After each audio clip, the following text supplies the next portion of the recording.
I got a big following in Africa. Like Right.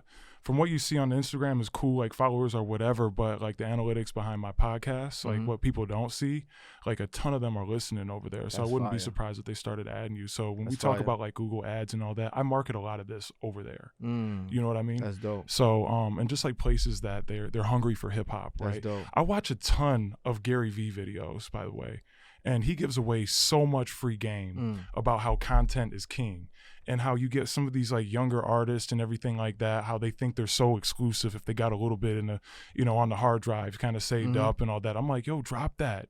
Like keep on going up at to bat.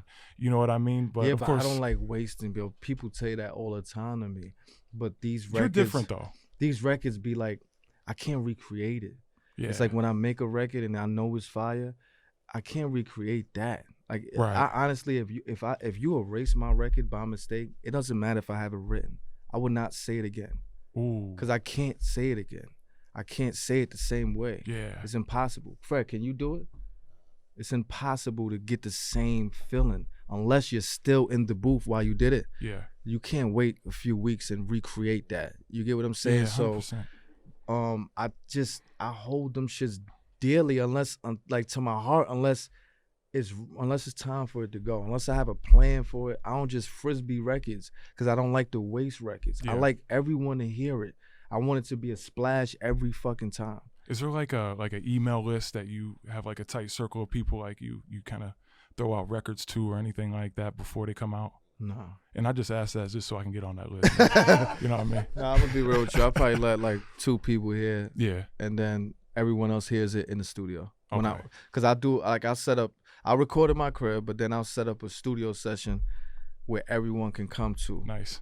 And then they can hear. Because I don't like people giving me opinions. I feel you. I don't need opinions. Like I don't need to know if like I need to be me. That's like a boss people want to move. hear me. Yeah. You know what I mean? People want to hear what's coming from my brain and my ideas. Right. I don't need no one telling me, yo, you should rap about this though. Like you be rap.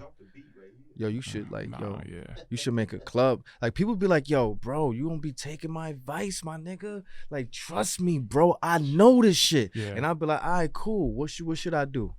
Yo, bro, you should do a club record, my nigga. It's that simple. So that honestly, that wasn't even hard to think. Like you literally, that's something that just pops up in your fucking head. Like Right. you don't sit down and that's not a good idea, bro. Right. I had to tell them that's not an idea at all. Right. That's a suggestion. Yeah, suggestion. It's like you suggested me to do a club record, Yeah. which is something I'm supposed to do every album anyway. Right. I'm supposed to be all around player. Yeah. You get what I'm saying? 100%. So yeah, I like to keep it to myself because I already know it's hot.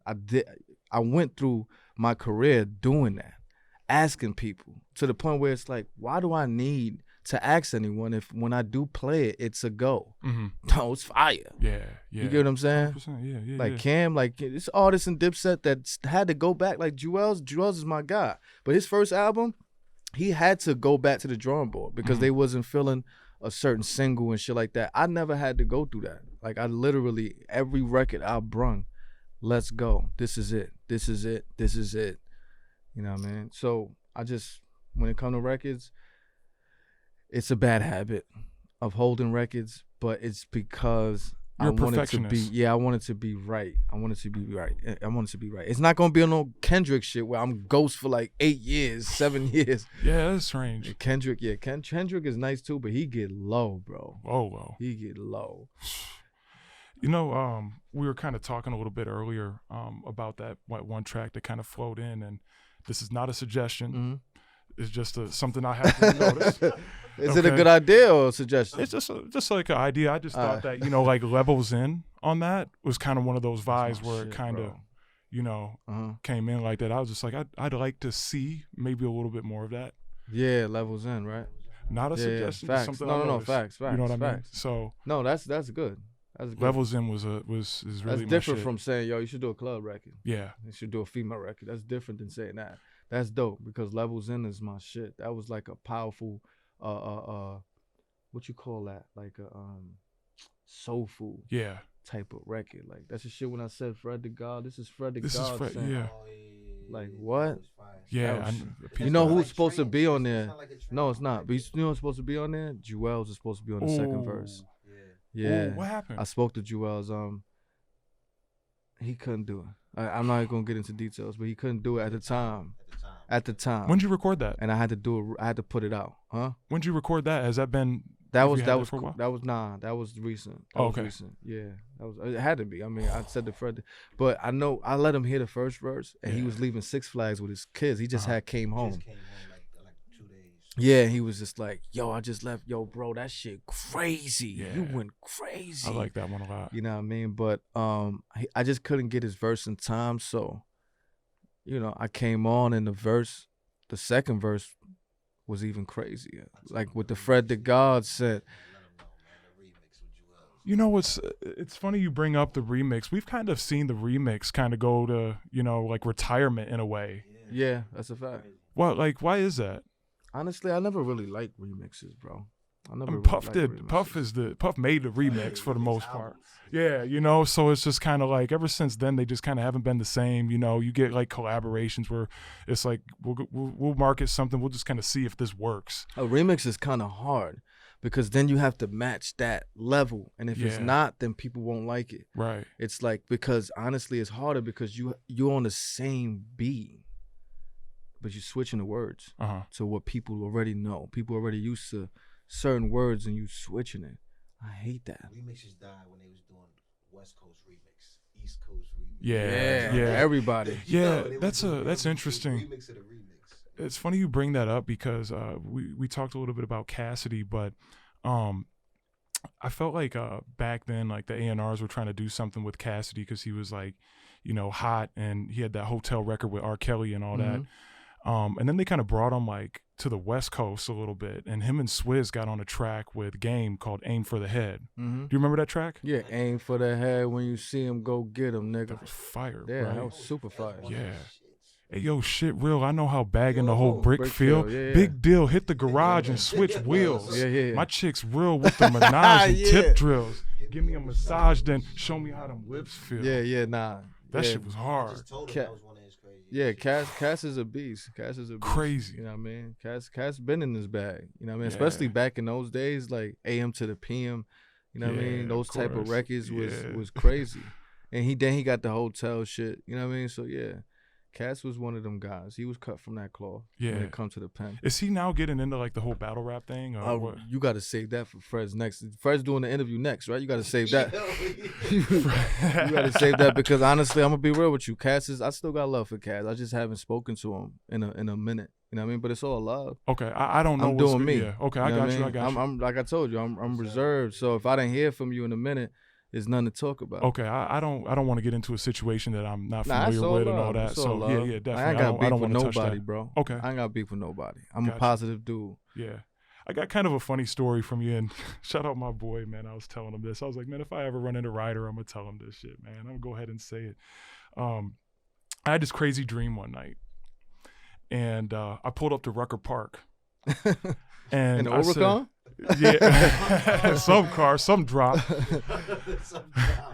I walk up to the court and I say, damn, there goes Dipset playing 5-on-5.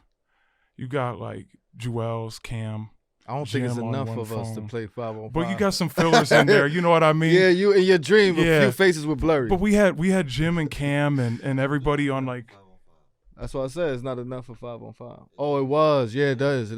If you add in the other, if you add in, I'm talking about Hell Rel was there, by the way. Oh, look, yeah. I'm talking about Fred was there, by the way. Yeah, you know, like everybody was there. Like you could put in everybody. Stack bundles. Dipset versus Dipset. Everybody was just running. Dipset 5-on-5, right? And you know, tell me why JR's on one team and Cam and Jim are on the other team.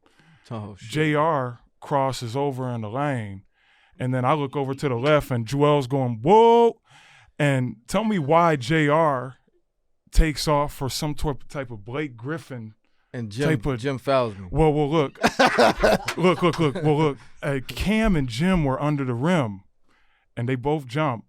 That's when my eyes got big and I woke up. So I was gonna ask you, who you think you dunked on that day? Both of them on their heads. Nah, fucking with you. That's crazy. Yeah. Cause that, Yeah.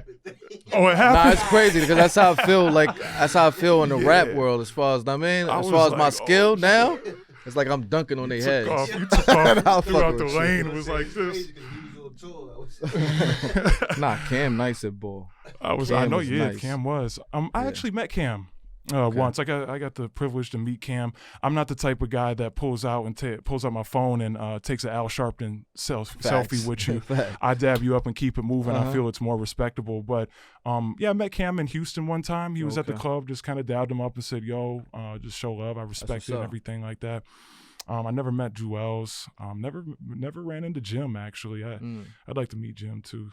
So shout out all them. Shout out Yeah. Dipset for real, man. Definitely. So, but yeah, JR, man. Really appreciate you coming by. Like Nah, I said, appreciate you for having me. this is you know, my first big feature and all that. So That's dope. yeah, definitely, man. And You got to link with Fred so he could line up some more people. Get Dave East over here. oh, I'd appreciate it, man. Like, That'd be yeah, big he time. fuck with Dave East. He fuck with. I mean, I fuck with him too. But like I said, like he put a lot of shit together.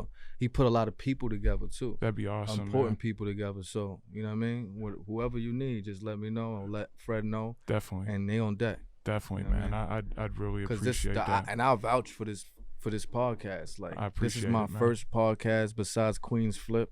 You know what I mean? That I've done in my life. Yeah. This is my second time, right? Second time doing a podcast in my That's life. cool. You know That's what I mean? cool. And this shit is fire, bro. Appreciate it, man. Like, and it's not Definitely. even just the setting, it's the questions. It's not the cliche. It's not the average questions where it's just like, oh man, I just said it the last interview. I gotta say it over again. Got you. These are Cool. questions that are not. That's why I said you on your non-wall shit. You know what I mean? But that's what's it. up. Appreciate you, bro. I'm trying to, and also, and we get in one of the clips there, but what I'm trying to do with this thing too, as well, JR, telling you a little bit about my story was as younger, I had rap dreams, you know, but I realized I was trash, you know, I'm just being honest, and I realized it, and kind of stayed in school and educated myself and everything like that, and of course played basketball, and I never really had a lane, and I think the first time I met Fred. Actually, I don't know if you remember this or not. You met Fred? I met Fred. Yeah, you don't remember, but I met Fred while you were locked up in Vegas. You had a yellow shirt on that said "Free JR Ryder." He probably was out there with Cassidy. Nah, I was out there with 40 actually. Oh, he was out there with 40 Cal. Shouts to 40 Cal. I always was. Back then, I was going out there for the Mayweather fights. It was like I was there for the Mayweather fight that those day. Mayweather weekends. Yeah. It'd be crazy. Oh yeah. And I was addicted to it. I was going out there every Mayweather fight. Yeah. It had to be one of those times. Yeah, he had a Free JR Ryder shirt on. I was like, oh, yo, like I'm this fan. Like, yo, it's some bullshit that he locked up and everything. But anyways, what I'm trying to do with this whole thing is I built this from the ground up, and I'm really trying to show love to those artists that might have 500 followers on Instagram. Right. You know what I mean? That may just need that extra push, that somebody to say, hey, yo, come through a whole media run. I got studio time on deck out here. Dope. You know what I mean? And I'm trying to bring back the vlog as well. Make sure they stay serious about their shit. Yeah, though. yeah. And I want them to get, I want to enable, you know, artists, and most of the time it's on my dime to get in the studio. Let's shoot a vlog. You know, let's help with your brand a little bit, and then you have a whole media run here where we can come up and do like a podcast, right? And I run this kind of like a radio station in a way. So now you got that whole media push. You're you know, you're on YouTube, you're on Spotify, you're on all these other outlets, and now it's, you know, kind of in your hands how far you really want to take it, and that's what I want to give back to the rap game. You know what I mean? dope. I have something to contribute now. That's dope. You know what I mean? That's So dope, bro. Appreciate you, man. That's dope. That's a dope thing. this is bro. gonna take me to the next level. Facts. I mean, you there, bro. Oricon outside, dope on podcast. You got it now. Got the vet. got it Yeah. now. Oh, not even the Elon Musk truck. Bro, Appreciate you, man. Don't Definitely. stand up.